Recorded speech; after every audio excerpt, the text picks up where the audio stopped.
Salut les amis. Être grow, c'est un peu comme être un savant fou. On teste plein de nouvelles expérimentations pour trouver la solution qui va nous générer de la croissance.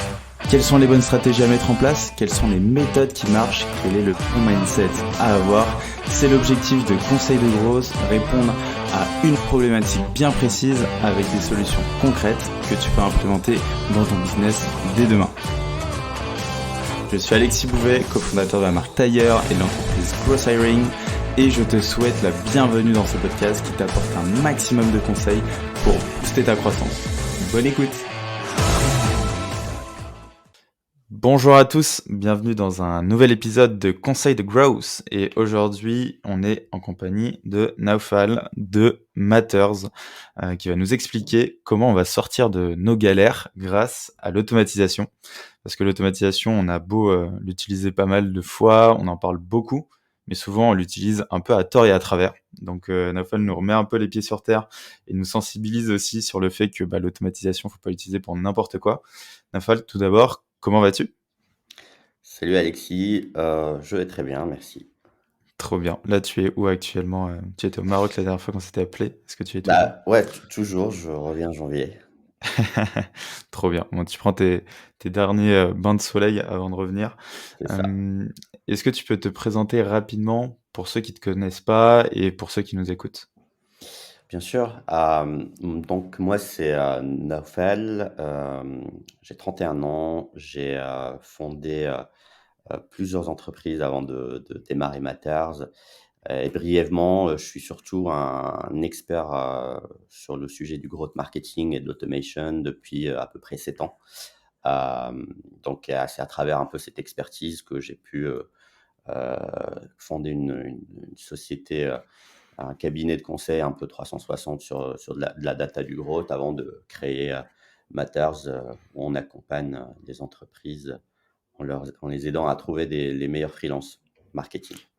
Trop cool. Génial. Du coup, moi, j'avais échangé avec Julien qui m'avait dit de te contacter parce que justement, toi, le côté automatisation, c'est ce que tu aimes bien. Mmh. Tu utilises beaucoup d'outils qu'on pourra citer tout à l'heure, mais avant justement de se plonger vraiment sur la méthode pour mettre en place ça et résoudre ces galères un peu dans sa boîte, c'est quoi un peu l'état d'esprit qu'on doit avoir? À quel moment on se dit let's go, il faut que j'automatise ou non? Qu'est-ce que tu nous conseilles là-dessus? L'automatisation, je vais te dire, c'est un état d'esprit dans le sens où, c'est une démarche qui vient, en tout cas pour moi, résoudre, des problématiques. C'est-à-dire que, le côté état d'esprit va se manifester dans, je vais constamment être en alerte un peu sur mes problématiques et me poser constamment la question: «Est-ce qu'en fait, je peux pas le résoudre avec, de l'automatisation?» Et donc le côté état d'esprit, je pense, c'est vraiment, présence, en tout cas dans la manière, de faire, à chaque moment de la réflexion autour de la construction de ta boîte, de te dire: «Est-ce que ce pain, est-ce que cette difficulté que je retrouve, voilà, peut être, je peux la résoudre avec, de l'automatisation?» Et tant qu'on garde ça, en fait, on utilise l'automatisation dans le bon sens, versus, des use cases que j'ai déjà vus où en fait, on fait des choses et après on se dit on parle avec des gens et c'est ce que je remarque souvent et on va trouver un scénario cool et on a envie de le répliquer et on essaie absolument de l'ajouter, dans nos process, parce que juste le côté cool, ou le côté, voilà, le côté sympa de l'automatisation. Ouais, je vois très bien. Moi, à titre perso, j'ai voulu aussi automatiser, je sais plus, des présentations et tout PowerPoint en me disant, bah voilà, je vais gagner du temps, je vais remplir un petit typeform, etc. Ça me met tout clean. Mais en fait, j'ai beaucoup, je pense que j'ai dû passer une demi-journée ou une journée complète pour que le truc marche à moitié. Ouais, c'est Et au ça. final, je sais très bien que genre sur le nombre de présentations que je devais faire, j'ai genre zéro gagné du temps. C'est ça. Donc il y a aussi ce côté, est-ce que le rapport temps passé et impact pour ma boîte va être pertinent? Donc ouais, je rejoins totalement ce que tu dis. C'est ça et en plus, souvent la problématique, c'est qu'on est aussi, dans des écosystèmes growth parce que, je sais que growth hiring, tu es constamment, j'imagine, confronté à à des sujets growth matin, midi et soir. Et je pense dans ton feed LinkedIn, dans les forums ou dans même des Slack, tu vas voir passer des scénarios, des gens qui vont, voilà, screenshot, voilà, j'ai fait ça, c'est trop cool. Et en fait, effectivement, bah, nous, on a une ADN, en tout cas dans le growth hacking, ce qui est de un peu regarder toujours, être en alerte, et on a envie des fois, tu vois ce scénario, tu dis: «Ah, mais en fait, je peux le faire», et c'est surtout ça dont je parle.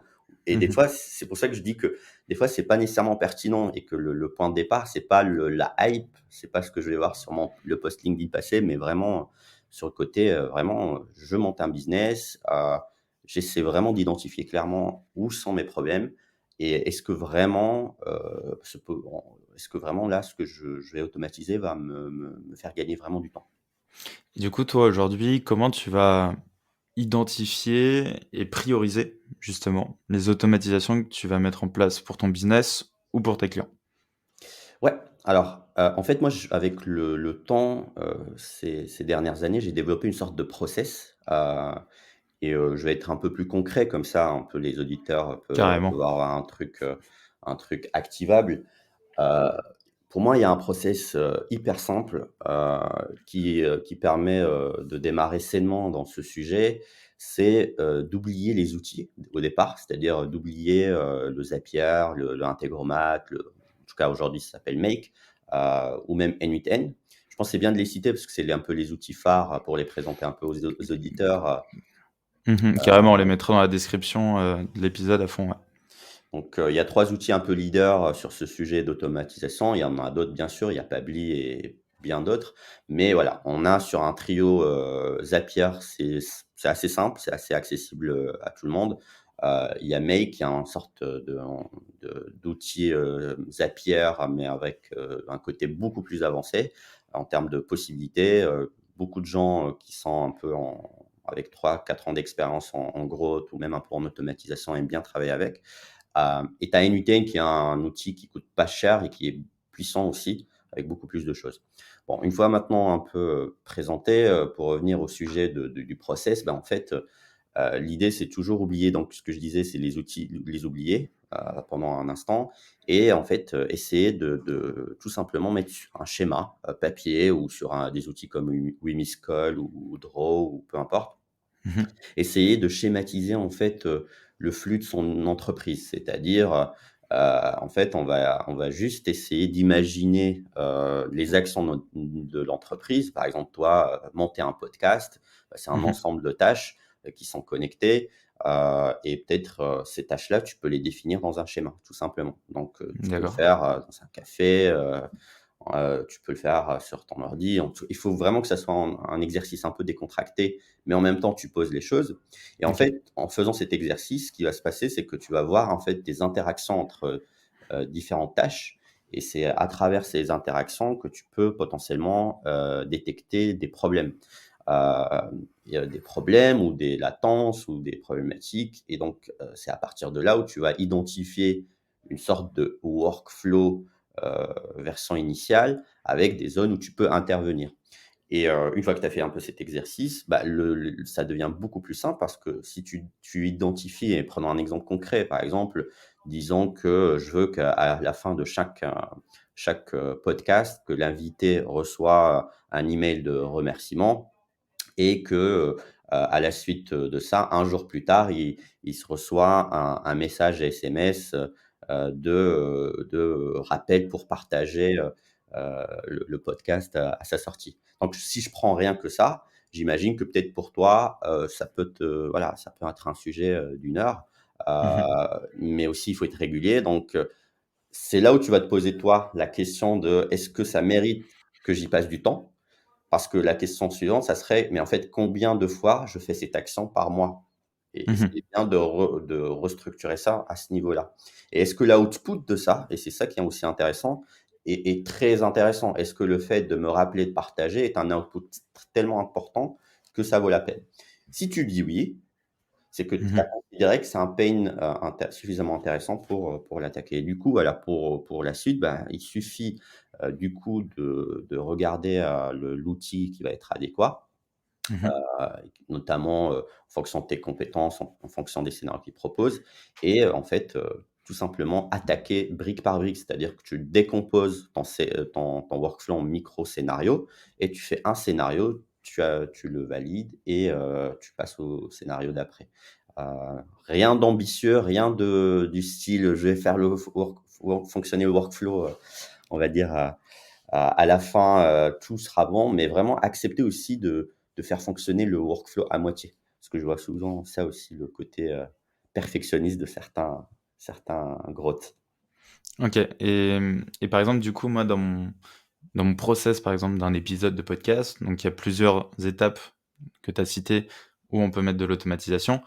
Comment je vais choisir l'automatisation sur laquelle je vais m'attaquer en premier. Est-ce que c'est en fonction de l'impact que ça a eu? Est-ce que c'est tout simplement en termes de chronologie dans mon process? Comment toi tu le vois, En fait, il y a un framework que moi j'ai recyclé, en quelque sorte, c'est le framework ICE, dans le Growth, qui est au Ouais. final un framework à la base d'expérimentation et je pense que, bah, au final, on peut reprendre la même ADN de ce framework et de l'appliquer, à ça. Puisque une fois que tu as fait l'exercice que j'ai présenté au départ de poser le schéma, identifier les points un peu les points clés, ça devient très facile de peut-être mettre ça, en relief de ce framework, ICE. Si je me rappelle bien, c'est Impact, Confidence et Ease. Mmh. Donc, je te laisse traduire si tu veux. En gros, impact du coup, est-ce que ça a de l'impact sur mon C'est business? ça, Confidence, est-ce que je pense que je peux y arriver, je crois? c'est ça. Et ease, est-ce que c'est, facile ou non à mettre en Ah, place? exactement. Bah, du coup, on peut reprendre le même framework. Tu mets un score et à la fin, tu priorises en fait, les différents points, qu'on a détectés en automatisation. En tout cas, c'est ma méthode, globalement. Ouais, que moi aussi pareil, j'utilise pas mal, sur, de l'expérimentation, pas forcément de l'automatisation, pure, mais même des expérimentations, des leviers que je veux actionner. Donc, pareil, je fais un peu aussi cette priorisation. Trop cool. Trop, trop cool. Du coup, là, on a D'ailleurs, juste ouais. pour un peu rebondir sur ça, il faut aussi garder en ne pas parce qu'au final, on est sur les mêmes logiques. L'automatisation, il faut accepter une part d'expérimentation dedans parce que voilà, Mmh. voilà, on saute dans des choses qu'on maîtrise pas encore et qu'on découvre, sur le tas. Ouais, il y a aussi un côté, quand vraiment on est sur la partie un peu opérationnelle, qu'on se lance dedans. On a un côté un peu frustré, je pense, parce que nous, on aime bien que les choses aillent très vite et qu'il y ait du résultat, mais en fait, l'automatisation, ça prend du temps, c'est, du test. «Ah merde, j'ai pas la solution», bah, je vais la chercher sur internet, hop, tu repars en recherche et cetera. C'est ça. Donc je pense qu'il faut aussi avoir ce mindset à se dire, bah, tu vas galérer, c'est comme ça, mais Mmh. ça fait partie du process. Exactement, exactement et surtout que, le process, il prend du temps à maturer puisqu'une automatisation alors, ça c'est un autre sujet, et c'est pour ça aussi dans mon process, il y a un versionning, un peu comme dans le code où, en fait, il y a jamais une version finale d'automatisation. C'est-à-dire que dès le départ, dans le schéma, tu écris à côté, c'est V0 V1.1 et ça te Mmh. permet d'être vraiment, dans la progressivité versus, je le dis, alors j'insiste sur ce point parce qu'il y a beaucoup de gens qui pratiquent l'automatisation, peut-être qu'ils vont se reconnaître, qui ont ce côté, on veut faire la machine ultime et on la pense dès le départ en mode, la machine, ultime et on la fait fonctionner qu'à la fin. Sauf que, on peut toujours s'inspirer d'un peu des nouvelles méthodologies de comment faire un produit avec le côté, sprint, avec le côté, MVP. Ben, en fait, c'est la même chose. Donc si on reproduit un peu ces mécanismes-là, on va avoir un système d'automatisation qui va évoluer avec le temps et qui va être de plus en plus pertinent parce que, bah, je vais learn, je vais améliorer, je vais adapter versus des personnes qui vont être sur une construction, d'une machine, et le jour J, elle appuie sur play et et là, on se rend compte qu'en fait, il y a beaucoup de choses qui fonctionnent pas. Tout casse. C'est ça. Hem Du coup, là, concrètement, on a du coup notre process, on a les automatisations, qu'on veut attaquer, on les a priorisées. Là, si on rentre un peu plus dans le concret, la partie opérationnelle, est-ce que tu as des conseils justement, des bonnes pratiques que tu mets en place aujourd'hui vraiment quand tu es, sur, «le dur» entre guillemets, tu vois, dans l'opérationnel? Ouais, dans l'opérationnel, c'est ce que j'appellerais, le côté, peut-être implémentation alors déjà dans en pr une des best practices, c'est vraiment de démarrer, comme je disais un petit peu, mais je vais être un peu plus spécifique, l'automatisation par, de découpage de scénarios. C'est genre Mmh. typiquement, vraiment accepter de dire: «Je vais faire une petite heure, je vais faire juste une tâche reliée à une autre tâche». Et Mmh. ça pourquoi? Parce qu'en fait, alors c'est une pratique qui va un peu rentrer aussi dans la psychologie et ça on va tous s'y retrouver. C'est le côté, une des pratiques de productivité, d'améliorer sa productivité, c'est toujours démarrer par des micro-tâches, des tâches faciles au départ, avant d'avancer sur les tâches plus complexes. Pourquoi? Parce que ça va te créer des shoots de dopamine, je sais pas si c'est ça exactement la molécule ou j'en sais rien, mais en tout cas, ça va te permettre en fait de valider et d'être beaucoup plus motivé pour la suite versus se frustrer avec, une voilà, un process qui va être un peu plus complexe. Après sur l'implémentation, alors sur les outils, là, c'est un truc un peu pratique.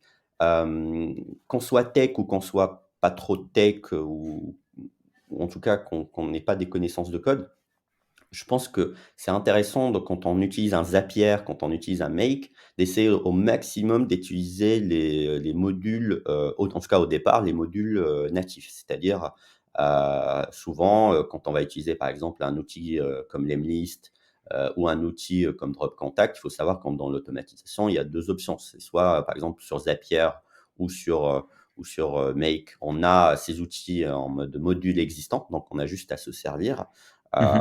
On peut les utiliser, soit en fait on a cette possibilité de créer des modules qui sont beaucoup plus custom, ce qu'on appelle du HTTP, module, qu'on va un peu paramétrer, mais il faut un peu comprendre, ce que c'est que l'API, un peu comment, se connecter. On peut faire beaucoup plus de choses, avec, mais je conseille souvent de démarrer avec les modules, existants OK. et pas nécessairement se dire, même si on est, tech, parce que si je précise ça, c'est parce qu'aussi je vois qu'il y a des profils un peu, tech qui dès qu'ils prennent un peu ce sujet-là, d'automatisation, ils vont rapidement vouloir, voilà, mettre une couche tech très rapidement et en Mmh. fait, rapidement, je l'ai vu et c'est pour ça que j'insiste, je l'ai vu pas mal de fois, ça glisse vraiment vers des workflows qui deviennent de plus en plus complexes, alors qu'en fait, on sort de l'objectif qui est juste de faire tourner des choses. Donc oui, ça serait d'utiliser les modules, natifs. Un autre truc, hyper intéressant en best practice, c'est documenter au fur et à mesure. Mmh. Ça, je le vois souvent, c'est que tu as des gens, une fois qu'ils ont fait un peu le schéma, ben, ils se mettent sur Make, par exemple, je vais prendre cet exemple, et ils commencent à faire l'implémentation. Sauf qu'avec le temps, ils vont update des choses intuitivement, mais en fait, on sait très bien qu'on fait ça par batch, on travaille jamais une semaine full sur son automatisation, donc on va faire un truc pendant une heure et on va revenir une semaine plus tard.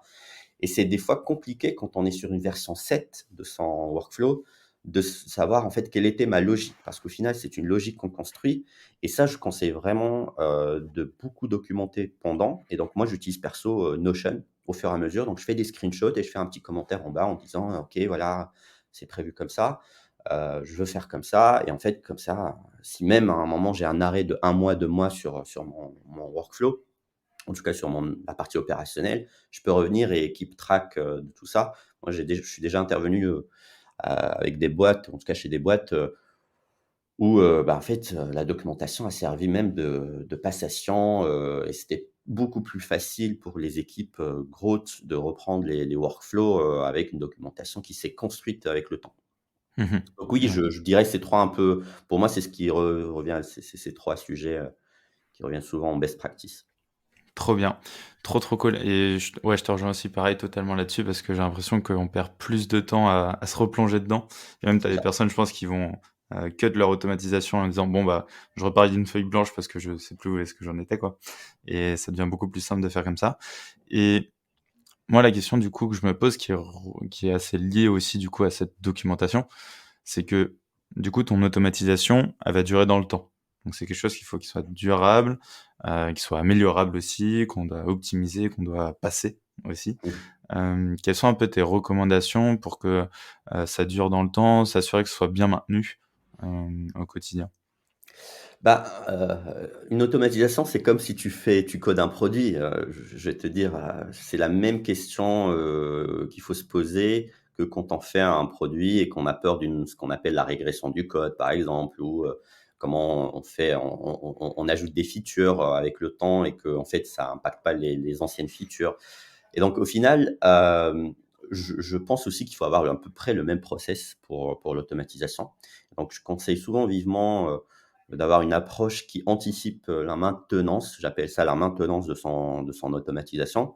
Pourquoi? Parce que avec le temps, il se peut que des documentations API changent, il se peut que des modules n'existent plus sur son outil, en tout cas sur l'outil qu'on utilise pour l'automatisation. Mais surtout, je vais dire que des fois, on va avoir, par exemple, si toi tu utilises trois outils que tu interconnectes avec de l'automatisation, tu vas avoir souvent ce sujet de le jour où tu décides de switcher vers un autre outil, Mhm. est-ce que ça va impacter ton workflow? Et comment en fait tu crées le workflow dès le départ, de manière à ce qu'à n'importe quel moment, ça n'impacte pas nécessairement euh, tes choix, et aussi tu sois pas loqué avec un outil. Parce que des fois, imagine, par exemple, si et ça c'est aussi un piège, c'est si tu prends tout un workflow, par exemple, et je prends n'importe quel outil, disons Lemlist, et que Lemlist est au cœur de cet outil, le jour où tu te dis: «Mais attends, c'est plus intéressant d'utiliser un autre outil de cold emailing», ça va être très compliqué parce que tu sais que tu as tout construit là-dessus.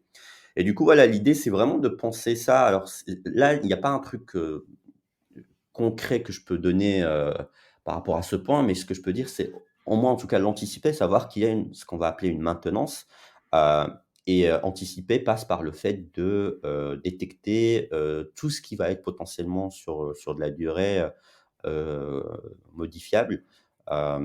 Aussi, penser à la scalabilité, parce que au début, toute automatisation démarre, avec un petit flux, mais avec le temps, je l'espère pour les auditeurs, voilà, si ton business il commence à bien marcher, il y aura beaucoup plus d'opérations, et souvent qui dit opération dit un coût élevé. Et je vois aussi beaucoup d'entreprises, ils font des workflows où ils économisent pas, on va dire en tout cas, ils structurent pas les choses de manière à économiser les opérations, et rapidement ils voient des factures s'amplifier. Et pour moi, c'est pareil, c'est comme, par exemple, quand on code et on fait pas un code clean. Au lieu d'une expression, on va utiliser deux expressions. Voilà, le code va être 2 fois plus lent. C'est la même chose en fait. Donc, heu, j'ai tendance à dire vraiment essayer de penser la durée, penser sur 2 ans, penser le côté scalable. Est-ce que je consomme trop d'opérations? Parce qu'il y a beaucoup d'astuces pour cette partie-là. Je peux donner un exemple un peu concret, typiquement, je vois beaucoup de gens quand ils utilisent un outil comme Make, ils déclenchent ce qu'on appelle des triggers, en mode automatique, instantané. Mais des fois, moi, je dis aux gens, «Est-ce que tu as envie que tu as besoin que ton formulaire, de manière instantanée, dès que quelqu'un push, tu récupères la data?» Ça dépend, parce que tu as des fois, est-ce que toi, tu es tout le temps derrière ton formulaire en train de traiter, cette data, ou en train donc des fois, au lieu de faire de manière instantanée, ce qui va te coûter, beaucoup des opérations, parce qu'à chaque fois tu pingues, tu utilises l'outil, ça peut être intéressant d'utiliser ce qu'on appelle un fetch horaire, ou genre chaque 2 heures, chaque 3 heures, tu fetches parce que tu connais ton rythme, ou bien tu sais que de toute façon tu traites, avec un rythme journalier, donc tu te dis à chaque 9 heures du matin de chaque jour, je fetch. Et comme ça, tu commences à économiser sur toute la chaîne, et vraiment, on arrive facilement à réduire le coût des opérations, et à maintenir le workflow avec des coûts, d'opération très faibles, de 50%, 70%, trucs comme ça. Ouais, super intéressant. En vrai, c'est super intéressant parce que c'est vrai que ça commence à coûter cher. Plus on a Mmh. d'outils, plus les factures sont élevées et finalement on s'en rend compte un peu à la fin. Donc tu as totalement raison. Génial, franchement, on a fait pas mal le tour. Donc c'était super clair, super concis et ultra intéressant. Est-ce que tu as un dernier conseil d'amis pour ceux qui nous écoutent? Un dernier conseil d'amis, par rapport au côté business ou automatisation, on reste sur le sujet? Ça peut être ce que tu veux, automatisation, business, mindset. Franchement, c'est toi qui vois. Le conseil, sur ces sujets-là, c'est vraiment, conseil d'amis, c'est, de toujours, et j'insiste beaucoup parce que c'est du vécu, c'est peu importe ce qu'on fait, en termes de business, ou en termes d'outillage, en fait, toujours chercher à résoudre un problème. Moi, je suis de ceux qui prônent ça, et donc vraiment, j'espère que en tout cas, beaucoup de start-upers ou de gens qui gèrent des entreprises, si des fois ils se sentent un peu, retomber dans la hype, parce que bon, on est hyper sollicité sur LinkedIn avec tout le monde qui fait des choses incroyables, heu et des fois, voilà, ça donne envie de faire des choses, incroyable, c'est bien, mais voilà, toujours se poser cette question, est-ce que je résous un problème? Pour moi, c'est un peu ce qui me guide et du coup, pour moi, c'est le meilleur conseil que je peux donner aux auditeurs. Trop bien. Bah, merci à toi en tout cas. C'était trop cool. Je te Merci à dis à toi. très vite et prends soin de toi. Merci, au revoir. Salut. Ciao, ciao. J'espère que cet épisode t'a apporté de la valeur. Si tu veux me motiver et me soutenir pour faire encore plus de contenu, tu peux mettre 5 étoiles sur Apple Podcast et me confier tes problématiques en commentaire. Tu peux aussi le partager autour de toi si tu penses qu'il peut aider. On se retrouve la semaine prochaine pour un nouvel épisode. En attendant, prends soin de toi.